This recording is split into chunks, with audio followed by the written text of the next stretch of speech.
Welcome back to the Big Share. And once again, I would like to say congratulations for our 8 to 9 Power Hour. And we had the most raised was REAP Food Group and the most donors, Tenant Resource. So once again, congratulations to you both. And at this time, I would like to introduce the Black Advocacy Plus Liberation Work Live Talk with Urban Triage, this peer talk with Jasmine Haygood.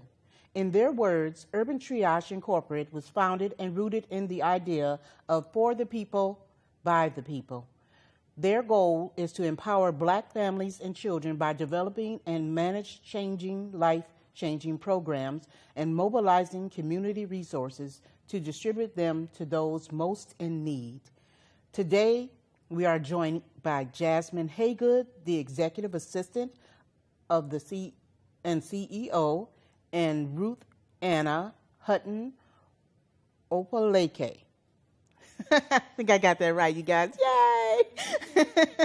Jasmine Haygood serves as the Executive Assistant to the CEO at the Urban Triage, and Ruth Anna Hutton Opaleke runs the agricultural program at the Urban Triage. In the first of our peer interview chats today, Jasmine and Ruth Anna will discuss the importance of Urban Triage's agricultural program, as well as their organization and personal approach to Black advocacy and liberation work across the board. We are so excited to have you all here and look forward to hearing this conversation. Thank you both. All right, I guess we can start off, and I'll ask you a little bit about what you do, Jasmine, at Urban Triage. What don't I do? I wear a lot of hats. So I feel like I am one of the main communications through Urban Triage in terms of setting up partnerships, any consulting and training through CEO Brandy Grayson. She has a Spitfire about her. She does a lot of advocacy work, and she works very hard to make sure that our people have what they need in kind of a system that is sometimes built against us in a lot of ways. And what that entails is our different departments within Urban Triage. And so that's like our homeless outreach program, where we're connected and partnered with other organizations to find people housing through our rental assistance program. We also have a team that deploys and goes out on the street, serves hot meals to people within the homeless population, or as we call it, our Unhoused Neighbors Initiative, because you never know if someone is without a home. And so we try to do as much work as we can, and our rental assistance program is huge, and we've served and housed a lot of different families and helped people with rental assistance. And we also have your agriculture program that will be launching pretty soon. Do you want to tell us a bit about the work that you do within agriculture? Sure. As the agriculture program lead, I am running all of the programming in regards to agriculture. So for this upcoming spring, we will be doing a Supporting Healthy Black Agriculture program at the Farley Center in Verona. And so we're hoping to have 15 to 20 families out there. And it's an introduction to gardening. We're going to learn about the history of Black people in agriculture and kind of where it is today, because there have been vast changes in the last decades for Black people in agriculture. And actually there's only, according to the census, 73 Black farmers in Wisconsin. Wow. Out of 88,000 market producers. So another goal we have in the agriculture program is to increase that number, because it is pretty small. And we want to give Black people the opportunity to experience agriculture and develop in that field if they would like to, and we would support them along the way. I think that's awesome. Mm-hmm. You want to share a little bit about how you got involved in agriculture? Sure. I always have been exposed to agriculture, which not a lot of people necessarily have, especially if you grew up maybe in Madison. I didn't grow up in Madison. I grew up north of Madison in Green Lake, Wisconsin. So I lived in a really rural area, a very small town.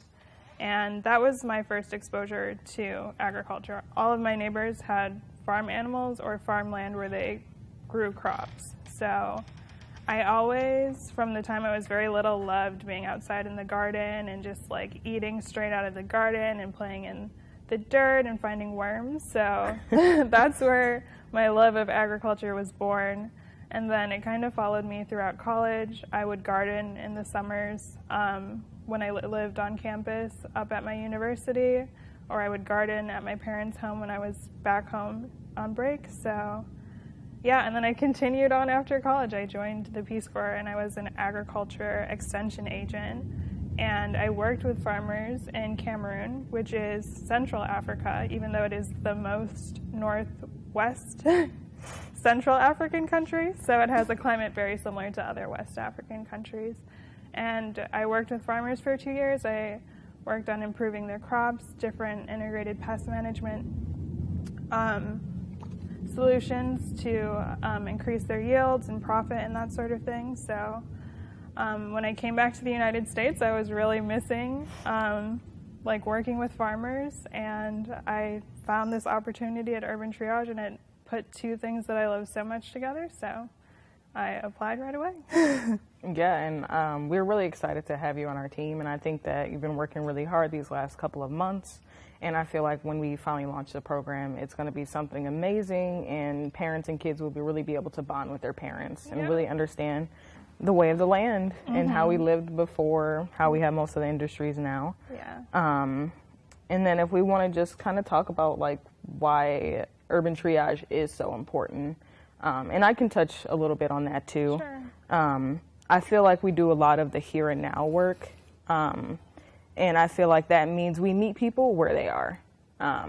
It's not we come with an agenda, we want to work right where we are with people, of where are you now, what resources do you need, and that could be from like our homeless outreach of like just giving simple essential items, like maybe they need a toothbrush or maybe they need soap, or you know they need a place to rest their head for the day, or blankets. We try to like really bring about the advocacy work, and that's why we're called Urban Triage, is because we want to be a place within the community where we connect people with other resources that they need in order to get that step up in life, or what they need in terms of next steps, which is why we have some of our work groups as well. We have a Black Wellness program that's going to be launching pretty soon, along with our Supporting Healthy Black Families Masterclass. And what this is that we care for our mental health and our physical health as well, especially within the Black community, since not a lot of people are raised or know about the importance of our mental and physical health. So we are partnered with Nothing Was Given, and we are going to be launching that program. I believe it will be this month. And then our Supporting Healthy Black Families class is more of giving people the steps and tools to kind of rewire how they think about how Black people see themselves in the world, and just that we are powerful amongst ourselves, and that unity is everything, and that we can do everything that we would like to do, but just a matter of giving ourselves the tools to do that, I think, is really important. And then our co-conspirators class too is really important, because it is built around the Supporting Healthy Black Families, of how can you be a better ally and show up on behalf of Black communities within the world too. So I think our work is all about the here and now, and really changing and transforming lives through education. And yeah, so. Yeah, and as additional support, I think within the agriculture programming, we are expanding to support existing Black farmers in Wisconsin currently. And so we would be supporting them with grant writing, finding like that triage aspect of Urban Triage. We're helping them connect with other resources that are beyond what we offer. So, and we stay with them the entire process that they are going through and help them along the way, because farming is a very difficult field to get into and then sustain yourself within.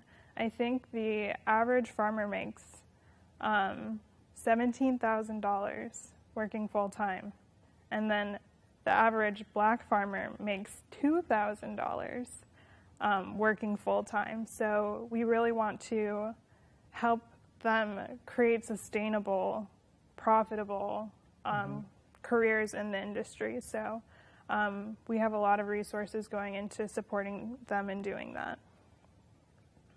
And so I know we haven't quite launched the program yet, and you talk about the importance of supplying like Black farmers with what they need and just kind of giving them the tools to have a better income too. So what does it kind of feel like to do this work? Because I know at Urban Triage, we always say we're doing the hard work. So what does it mean for you to be setting up this program? It means so much to me. I love the farmers I work with and the work that they're doing. Like, they are feeding the community, and in doing so, keeping everyone healthy and able to deal with any like illnesses that come around. So it really is, I think, vital and important that we support these people in this industry because they're taking care of all of us.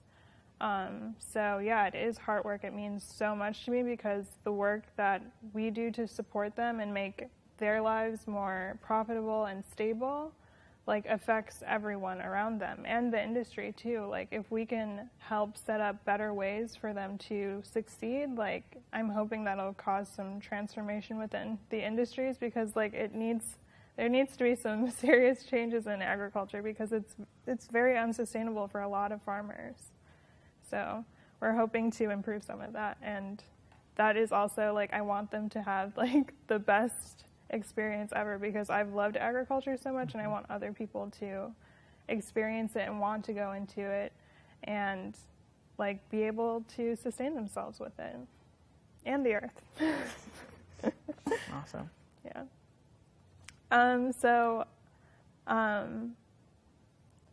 Like, why are we doing this in Madison, do you think?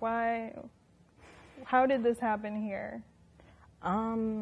It happened when Brandy had the idea of she wanted to kind of create a place where she could provide people with tools to be advocates for the community.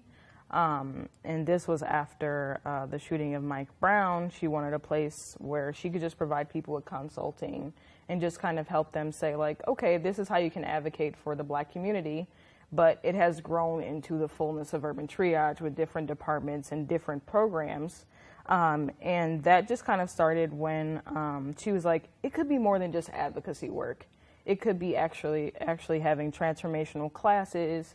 It could be anything that helps kind of fight back against the system that is built against the Black communities, because Wisconsin is one of the worst places for a Black person to grow up.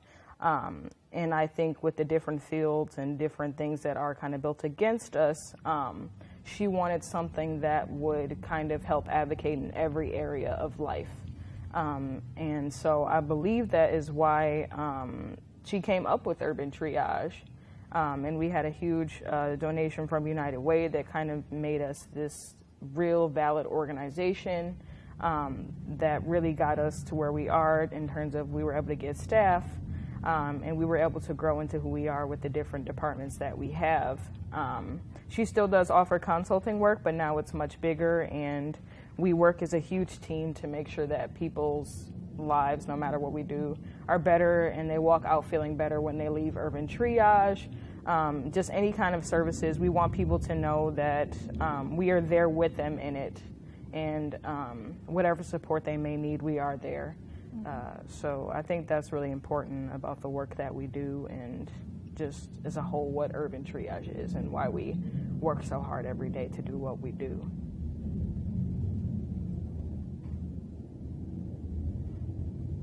What's my question for you?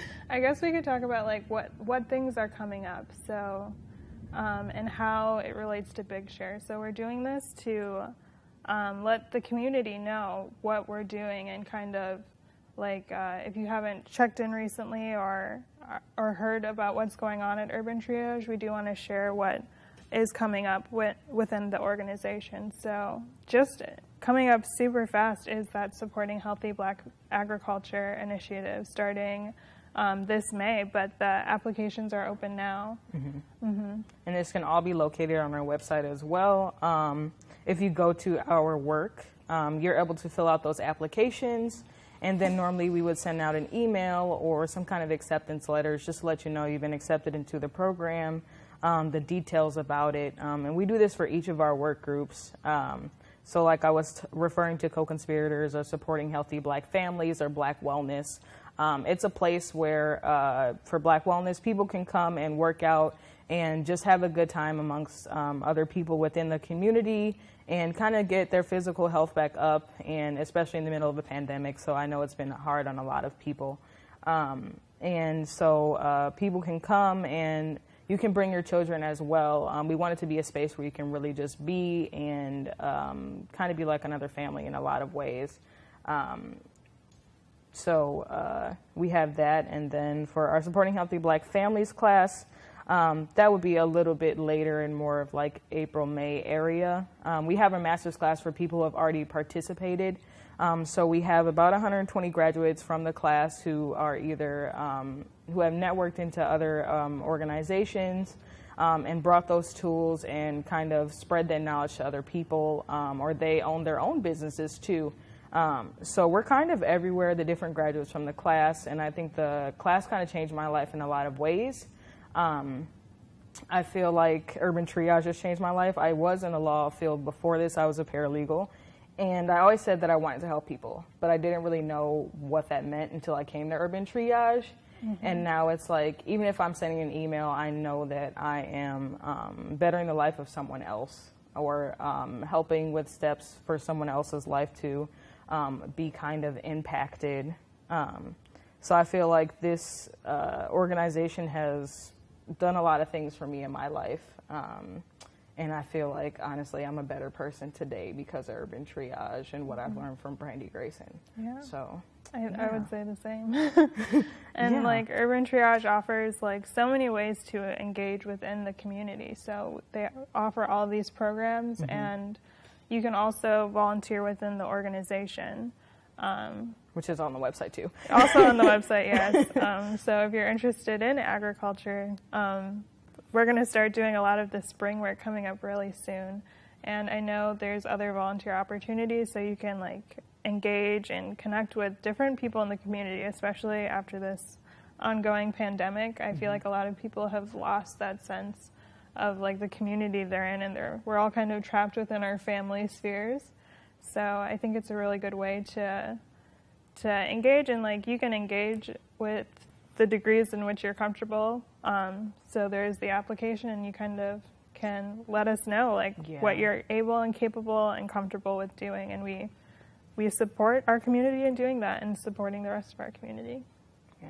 So I'm excited. I might have to come to the agriculture program. Yeah, come for a weekend and just kind of see. And you don't need any experience to do that. Like it's a very introductory level gardening program. So yeah, you can just come out and play in the mud with us. We'll be out there.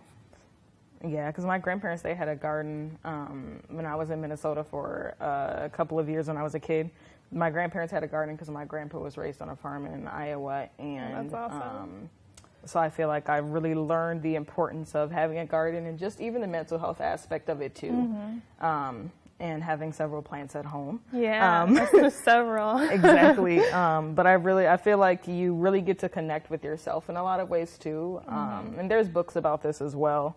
But I feel like you kind of get to, I don't know, there's a joy and a sense of happiness behind the work that you're doing. And just being able to even like grow food and be like, I can supply food for myself. Yeah. I think that's huge. Because my grandparents had like a garden of like cabbage and different like vegetables. And I just remember going out there during the summer and being excited to like pick the green beans that they had or peppers that they had. And then being in the kitchen cooking with my grandmother when she make like fried green tomatoes and stuff. Oh, yeah. So I feel like agriculture was a little bit in my life. Certainly, and definitely. I feel like for kids to get that chance to experience that too, I think it'll be life-changing in a lot of ways. Yeah. It might even lead to them having their own farms. Oh, that's the dream. Yeah, exactly what you're saying is so important, because that's also another reason, like, why are we doing this in Madison? It's because, like, this is an urban area, and just in general, Black people don't have a lot of opportunities to engage in agriculture, gardening, living in urban centers, and that sort of thing. So this is just an opportunity for kids to just get outside and grow some food and like just understand the process of growing food and where it comes from, and how to care for it, and then also just the fun aspect of eating it, preparing food, and because so many children today don't actually know where their food comes from. So I think the nutrition aspect is going to be a really large part of the program too. Just letting people know how to grow their food, how to take care of themselves with the food that they grow, and hopefully it will encourage them to grow their own food too.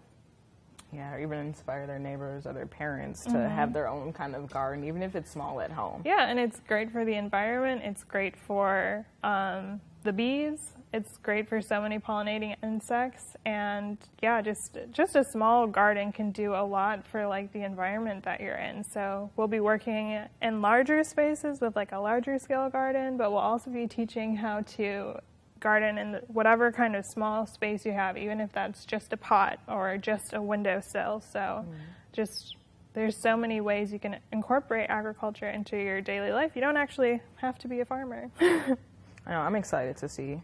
And of course, I'm going to come out to the grounds too. Oh, definitely. Yep. But yeah, I'm just really excited to see where this is going to go with all the different programs that we're launching. I think this is definitely a year of change and growth for everyone, and I feel like a lot of our programs are going to foster that. And we'll kind of have that community aspect coming back, like you were saying, of just oh, this is a place where I can come and be, and for a couple hours on a Saturday, I can just come and learn more about plants and or even plant care or vegetable care. I feel like it's going to be awesome. Yeah. And so I'm really excited to see where the program goes. Yeah, I am too. And I'm really excited for some of the partners we have. We have insect ambassadors from UW-Madison. It's run by their graduate entomology students. And they're going to come out and they're going to do an insect program with us. So if you're scared of bugs, at the end of it, you should not be. That's I might have to come. I'm not scared of bugs. I was that kid. I had a bug catcher in school. Oh, and I okay. used to have a little. It Perfect. was a necklace bug catcher, and I would have crickets in it. Honestly, I think their program is focused towards children, but I think they're going to be helping us adults more than they're going to be helping the kids. I'll sit with the kids and learn. I think the parents might be more afraid than the kids. Do we get to hold any of the insects? I think so. Yes. I think they might bring some cockroaches or something. Oh, I don't want to hold a cockroach, but I will hold a cricket or anything else. Yeah, and then we'll explore in the garden and we'll look for all the bugs. And the Farley Center has an apiary, so they keep bees there. And so, there will definitely be some bees around. I'm not that fun. I will. They're gonna help. Yeah, they're gonna help us acclimate to them. So, but we're gonna be friends with all of the flying insects this summer, hopefully. I'm very excited, though. Me too. This is my inner child just coming back out. I think so. I think that's exactly what gardening brings out in people.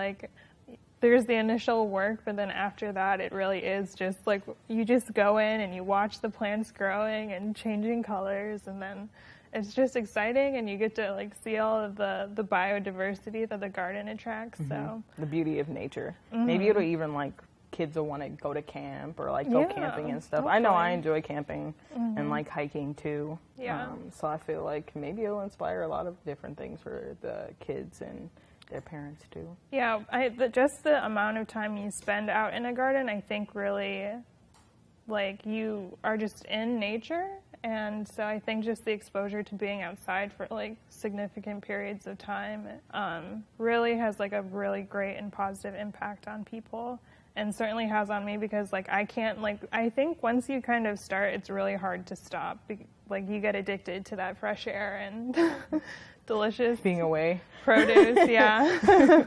The quiet and just being one with nature, I feel is so important because we're always inside or we're focused and caught up in the busy day of the everyday life. Especially as adults, I feel it's kind of a challenge to have that separation of time with just yourself, or even like meditation and stuff too. Yeah. So I feel like maybe this will kind of incorporate that into it, and kids will even learn healthy ways to just be and like just sit outside by themselves and just have that quiet, even outside of schools. I know school can be hard on kids too. It can be, especially like in this last year. I think just some calm would be good for everyone, and I think just getting out in a garden is a great way to do that. And it affects so many things in the environment, and it has such positive impacts. So we're really going to try to really hit on that and make sure people understand, and then hopefully help them set up their gardens too, is the goal.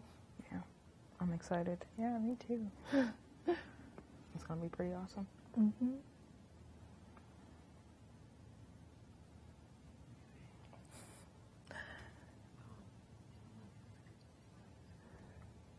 I'm not really, so keeping with the podcast theme.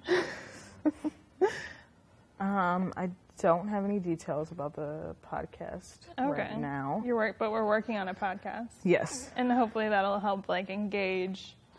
We're working on that. Mm-hmm. And any kind of documentary to just showcase our work and the importance of it and what we're doing. So that will probably be within the next upcoming months. So these are a lot of things that are in details and kind of in the works for us too. Mm-hmm. But it's going to be an awesome year, and we're launching a lot of different things, or even our youth program that we're launching in Milwaukee too.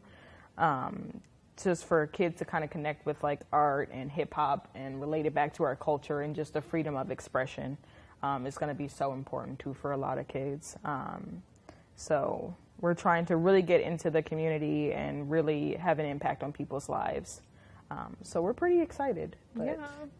details are coming. That is the update I have right now. Yeah. Details are in the Okay. works. Yeah. Yeah.